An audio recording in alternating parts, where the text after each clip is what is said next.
Hi guys! For today's video, gagawa tayo ng cheesecake dahil may isang nilalang na nagre-request ng cheesecake. So, pagbigyan natin. Ayan. So, digestive yung gamit ko sa crush natin. Kasi wala naman dito yung crush dry yun. So, digestive yung gagamitin ko. Dahil maliit yung aking Alvarez. So, dito ko na lang siya pupulpugin. Ito na yung gagamitin ko. Ito, tapos ko na i-crush yung digestive biscuit natin. So, gagawa muna ako ng sour cream. Kung wala kang biniling sour cream, pwede kang gumawa ng sour cream. So, 1 cup of milk. Gawa tayo ng sour cream. 1 cup of milk. And then, 1 tablespoon vinegar. So, nakikita natin namumuo. Ito na. Namuhin natin. Namumuo siya dahil sa vinegar. Sour cream.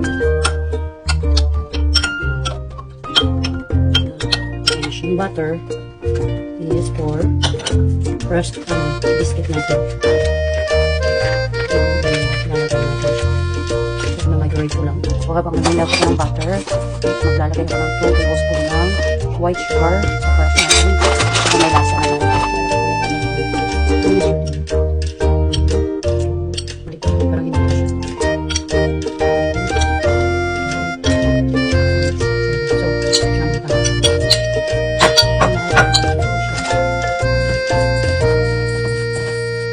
Guys, sa white sugar pala, pwede naman brown sugar. Pero wala akong brown sugar, so ito na lang yung substitute ko. White sugar, so ilalagay na natin dito. Habang pinipurma natin, pagkatapos ng forma nito, i-mix na natin yung ating mixture.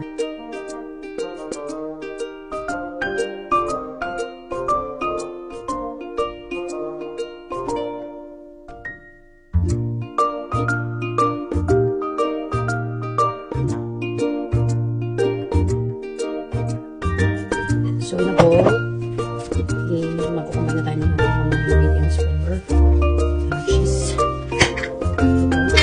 Ito yung ginagamit ko. So, maliit lang siya. Last time kasi malaki yung gamit ko. Ito lang. So, kahit kasi dalawa lang din naman kami. So, ito na lang. Maliit lang.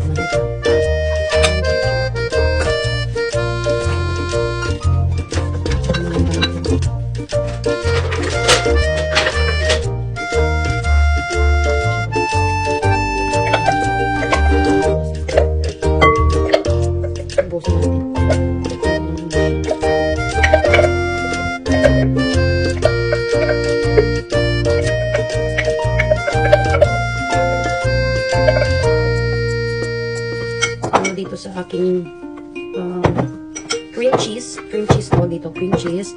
Naglalagay ako ng, sa akin lang to ha, naglalagay ako ng whipping cream para medyo madami lang siya. So, ubusin na lang natin to. Malinam lang kasi siya eh. Kaya, naano ko na din na maglagay ng whipping cream.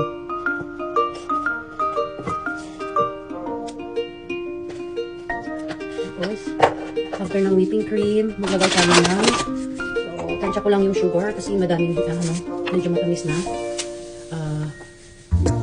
Siguro 3/4 cup of sugar na lang. Ito. Okay na to. Medyo madami na eh. Tapos, after that is our sour cream. Yung sour cream natin is, hindi naman siya ubos yung siguro mga 3/4 cup na 2/3 cup. Yan, ng sour cream.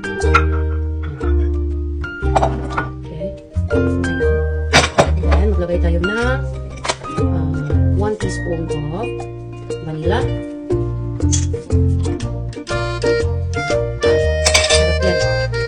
And a pinch of salt.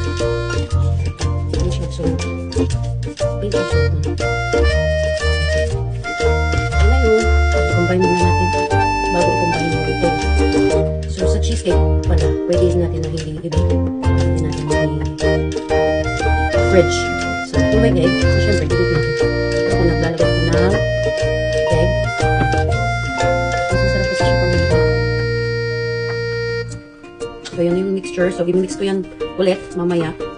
I-separate muna natin pagbukas ng egg kasi pag hindi natin separate, minsan yung mga egg may hindi magandang egg. Parang mababaho or bulok na. So, for the safety, nasama na tayo ng egg natin.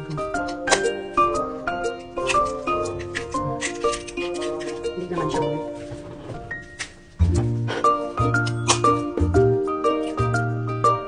Okay naman siya.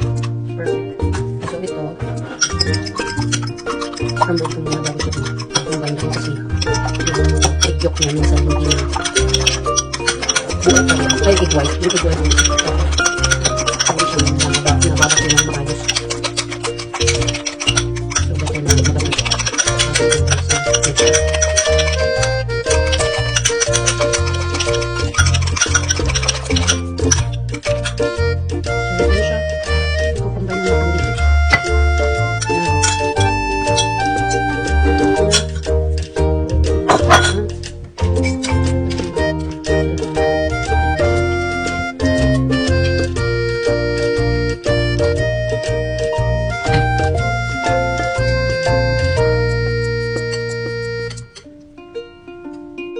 So, okay na, pino na siya.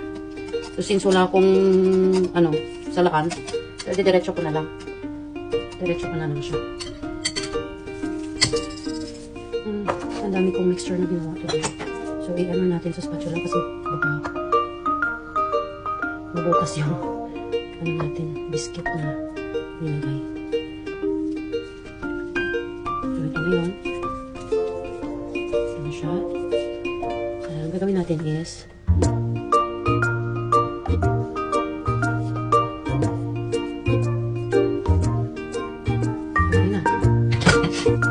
bake na lang natin. So, dito guys, naglagay ko ng tubig.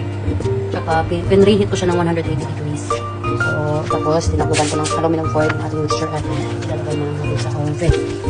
So, yan. Yan. Yan na. Ay, guys, ito na siya. Pinakul ko muna.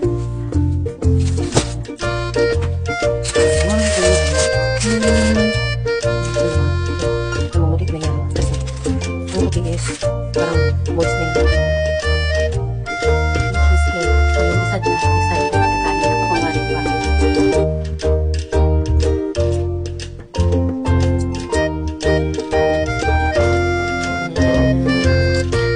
Happy birthday, Daddy. Happy birthday, Daddy. Ito na ang cheesecake mo. Happy birthday to you. Thank you, Mami. Love you. Love you too. Doon na. Wish mo na bago mag-blow.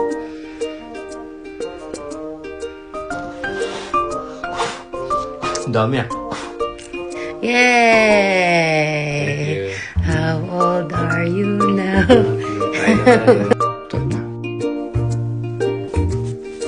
Ha? Comment? Hello guys. Ano na? Creamy.